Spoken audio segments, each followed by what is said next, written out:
الجبال الشاهقات على المدى تخشعن عند تلاوة القرآن فاحفظ كتاب الله تحفظ دائما ما أسعد الحفاظ في الأزمان.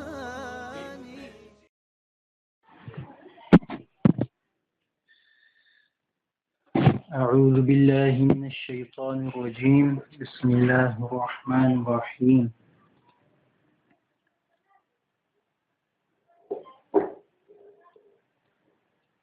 يا أيها الناس اعبدوا ربكم الذي خلقكم والذين من قبلكم لعلكم تتقون الذي جعل لكم الأرض فراشا والسماء بناء وأنزل من السماء ماء فأخرج به من الثمرات رزقا لكم فلا تجعلوا لله أندادا وأنتم تعلمون.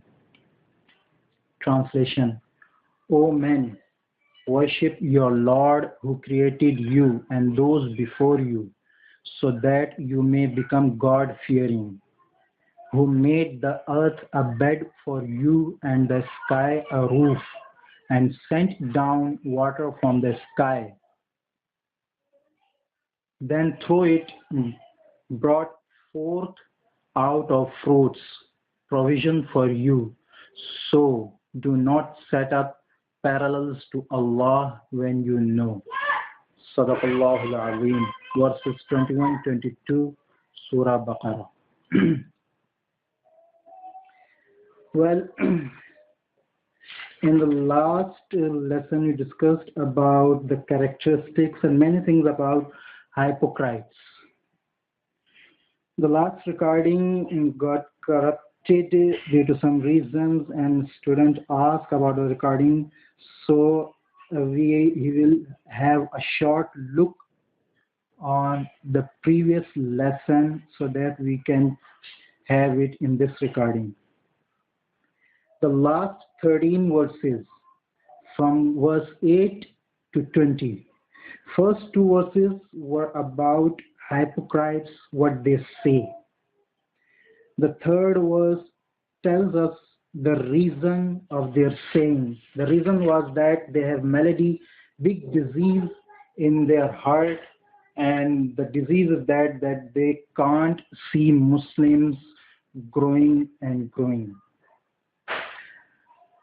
Fourth and fifth verse tells us about the sophistry of hypocrites, that they look true but actually they are not true in their arguments and discussions. Sixth verse tells hypocrites the criterion of true faith, and the true faith we discussed in detail about it, that the true faith is the faith of companions. The faith which is similar to them will be, inshallah, accepted. Seventh verse is about duplicity of hypocrites. Eighth verse is about the result of their duplicity. Ninth verse shows the basic denseness of hypocrites, which is harmful for them. And the last four verses are an example about the nature, deeds of hypocrites and result of it. Well, now today, write the points, today's points now. Number one, the need of these verses. The two verses which we will discuss today, inshallah, the need of these verses. Number two, the best way to make understand a dull and ignorant person. Allah Almighty has adopted a best way through which a dull and ignorant person can also understand the matter. Number three, need of saying Rabb. Ya ayyuhan nasu ubudu rabbakum, Rabb, instead of Allah. Here Allah Almighty said, Ya ayyuhan nasu ubudu rabbakum. He hasn't said u'budu Allah. What's the need to say Rabb? Number 4, to whom the verses are addressed. To whom the verses are addressed. Number 5, the need of saying created those before you. In this ayat, Allah Almighty has also said, الَّذِينَ مِن قَبْلِكُمْ. What's the need of this saying? Number 6, meanings of ummah. And number 7, adopt and its answer about Arabic words firash and la'alla. يا أيها الناس اعبدوا ربكم الذي خلقكم والذين من قبلكم لعلكم تتقون الذي جعل لكم الأرض فراشا. This firash. والسماء بناء وأنزل من السماء ماء فأخرج به من الثمرات رزقا لكم فلا تجعلوا لله أندادا وأنتم تعلمون. Yes, and in the first ayat, it was min qablikum la'allakum, the word la'alla. Well, the first topic is the need of these verses. The present verses addressing the three groups together present the message for which the Holy Quran has been revealed.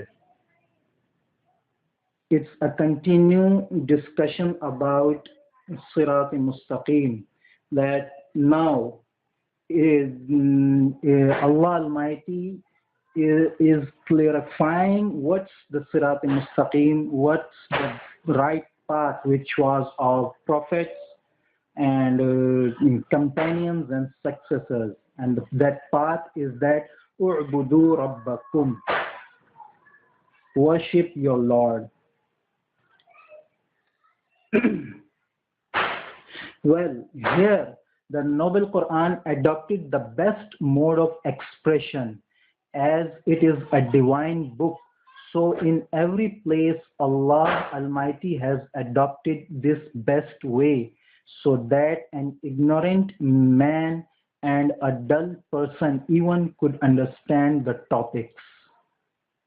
In asking men to give up the worship of created beings and to worship Allah alone, he adopts a mode of expression which not only makes an affirmation but also supports it with arguments so clear that even an average man, only if he uses his common sense, cannot help being convinced of the oneness of God.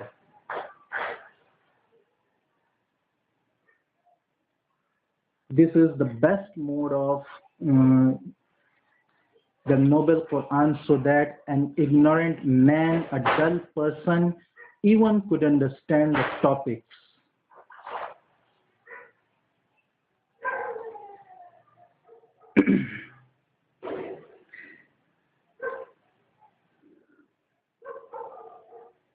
In starting the address, verse 21, first verse, uses the Arabic word annas, which signifies man in general, or man as such. So the word covers all the three groups we have just mentioned. Allah Almighty said, Ya ayyuhan nasu ubudu, O people, worship the Lord, your Lord. Who are people? People means all three groups we have just discussed about: believers, disbelievers, and hypocrites. Well, what's the need of saying Rabb instead of Allah? The choice of this particular name from among the beautiful names of Allah is very meaningful in the present context, for the affirmation has thus been combined with the argument in a very short sentence. The word Rabb indicates that only He is or can be worthy of being worshipped. He is the final and absolute cause of nurturing man, who changes man through gradual stages of development from a drop of water into healthy, sentient, and rational being, and who provides the means for his sustenance and growth. This truth is so obvious that even an ignorant or dull man would, on a little reflection, not fail to see and admit that such a power of nurturing can belong only to Allah Almighty and not to a created being. What can a creature do for man when it owes its very existence to the creator? Can a needy one come to help of another? And if it appears to be doing so, the act of nurturing must in reality and ultimately belong to the one being on whom both have to depend in order to exist at all. So, who else but the Rabb can be worthy of adoration and worship? That's the need of Rabb, saying Rabb, so that an ignorant and a dull person can understand the topics. Now, to whom the sentence is addressed? The sentence is addressed to all the three groups of men, and for each it has a different meaning. Worship your Lord. The phrase calls upon the disbelievers to give up worshipping created beings and to turn to the Creator. It asks the hypocrites to be sincere and true in their faith. It commands the sinning Muslims to change their ways and try to be perfect in their obedience to Allah. And it encourages the God-fearing Muslims to be steadfast in their worship and obedience, and to make a greater effort in the way of Allah. This is the answer of question to whom the sentence is addressed. Sentence is addressed to disbelievers also, hypocrites also, sinning Muslims also, and God-fearing ones also.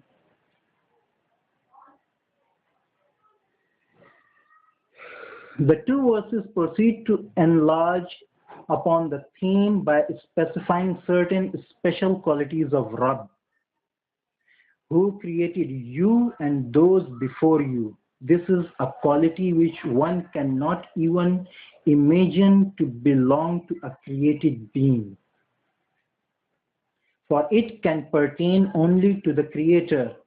That is the quality of giving existence to what did not exist before, and of producing from the darkness and filth of the mother's womb and creature as lovely and noble as man.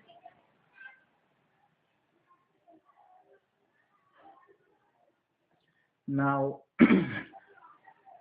here Allah Almighty said, created you and those before you, and not said that created those after you.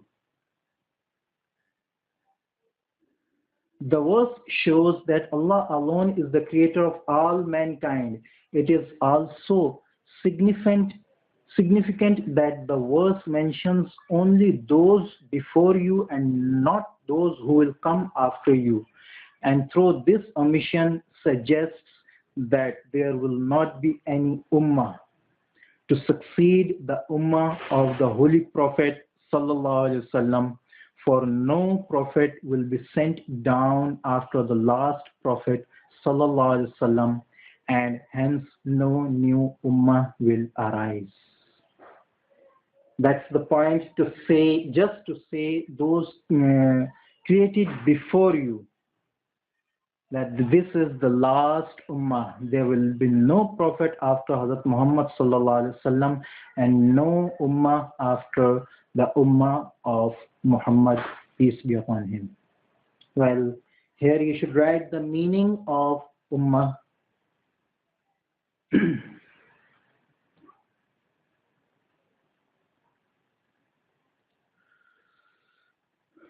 Ummah means a traditional community formed by all the followers of a prophet. A traditional community formed by all the followers of a prophet.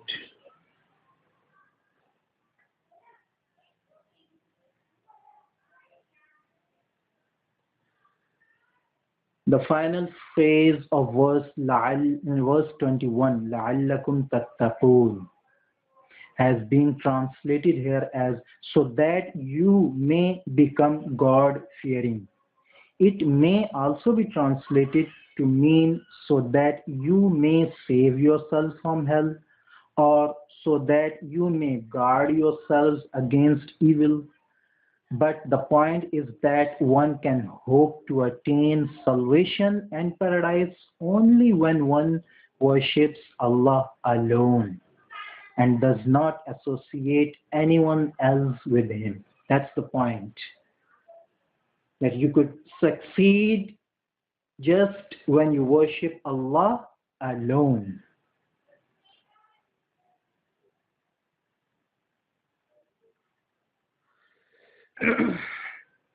Well, now the word لَعَلَّ in لَعَلَّكُمْ تَتَّقُونَ. Before we proceed, we must clarify a very important doctrinal point. The phrase لَعَلَّكُمْ تَتَّقُونَ, which has been translated here as so that you may become God-fearing, implies the Arabic particle لَعَلَّ, which indicates an expectation or hope and is used on an occasion when it is not definite that a certain action or event would necessarily be actualized. Now, if one does really possess Iman, faith, and does really believe in Tawheed, oneness of Allah Almighty, one would in consequence definitely attain salvation and go to heaven as Allah Himself has promised. But here, the certainty has been expressed in the terms of an expectation or hope. Here, the certainty has been expressed in the terms of an expectation or hope in order to make man realize that no human action by itself and in itself can bring salvation as a necessary reward. One can attain salvation and go to heaven only by the grace of Allah alone. The ability to perform good deeds and Iman itself is only a sign of divine grace, not the cause. That's the point to say la'alla in this verse. To say in the terms of expectation and hope. Well, the next verse recounts some other qualities of Allah with regard to the act of nurturing, with the difference that while verse 21 spoke of the bounties of Allah pertaining to the human self, his body, verse 22 speaks of those pertaining to man's physical environment. Since man's being basically has two dimensions, one internal and the other external. One internal means of his own body, and external which belongs out of his body. The two verses in a summary way and encompass all the kinds of blessings that descends on man from Allah. Among the cosmic bounties, the first to be mentioned is the earth, which has been made a bed for man. It is neither soft and flood like water on which one cannot settle. nor hard like a stone or steel that should make it difficult to be harnessed for man's purposes, but has been given a middle state between the soft and the hard for man to utilize it conveniently in his daily life. Now about the dot in the word firash. الذي جعل لكم الأرض فراشا. A dot in this word and answer about it. The Arabic word firash, bed, which literally means something spread out, does not necessarily imply that the earth is not round. Today, scientists say that the earth is round. So this saying firash does not necessarily imply that the earth is not round, for the great globe of the earth, in spite of being round, appears to be flat to the onlooker. When one sees the earth, the globe of earth, it appears to be flat. And the usual way of the Holy Quran is to describe things in an aspect which should be familiar to an average man, literate or illiterate, city dweller or rustic. So the conclusion is that although the word firash means something that is spread out, but it does not imply that the earth is not round. The other blessing, that the sky has been made like an ornamented and beautiful ceiling. The third is that Allah sent down water from the sky. Now, again, it does not necessarily mean that water comes down directly from the sky without the medium of clouds. Even in everyday idiom, we say a thing coming down from above to be coming from the sky. A thing coming down from above is said to be coming from the sky. We say it in everyday idiom also. So the saying of Allah Almighty that we brought water, we brought rain from the sky, does not mean that there is not any medium in between.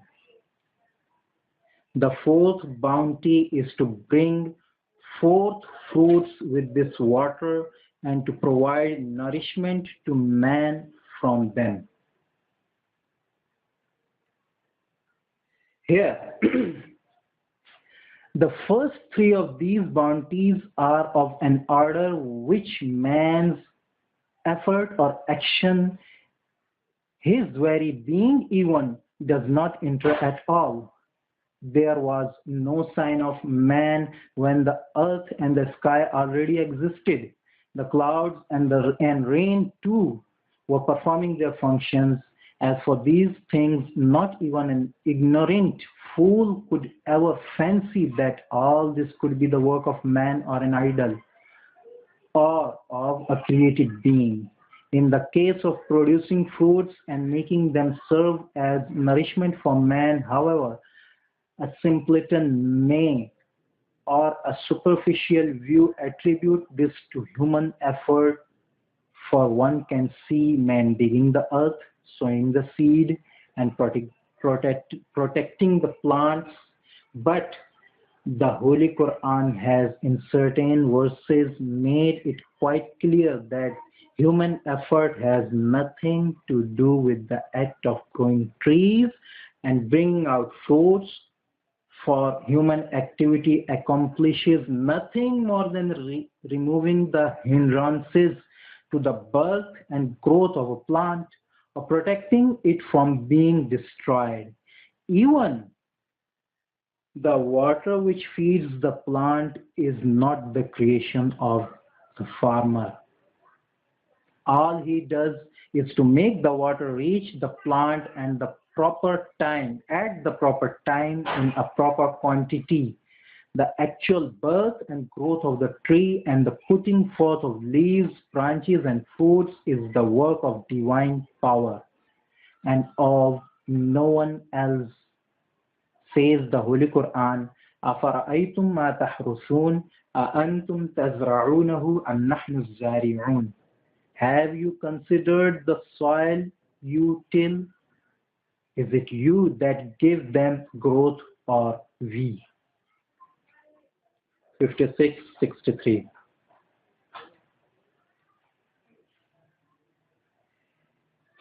In short, this verse mentions 4 qualities of Allah which cannot possibly be found in a created being. Having learned from these 2 verses that it is Allah and no one else who brings man into existence out of nothingness and provides the means of his sustenance through the earth, the sky, the rains, and the fruits, one cannot, if one possesses a little common sense, help acknowledging that Allah and no one else is worthy of all worship and obedience, and that the ultimate iniquity is to turn away from Him who made man exist and gave him the means of survival and growth, and to prostrate oneself before others who are as helpless as man. Allah has put man at the head of all his creatures so that the universe should serve him, while he should totally devote himself to the worship and remembrance of Allah Almighty and obedience to Him without distraction.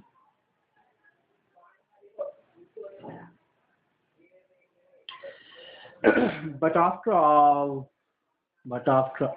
this, there are many men so given to their indolence and ignorance that they forget the one God, and in consequence have to serve a billion gods. In order to rescue men from this slavery to others, the Holy Quran says at the end of this verse, فَلَا تَجْعَلُوا لِلَّهِ أَنْدَادًا وَأَنْتُمْ تَعْلَمُونَ. So do not set up parallels to Allah when you know.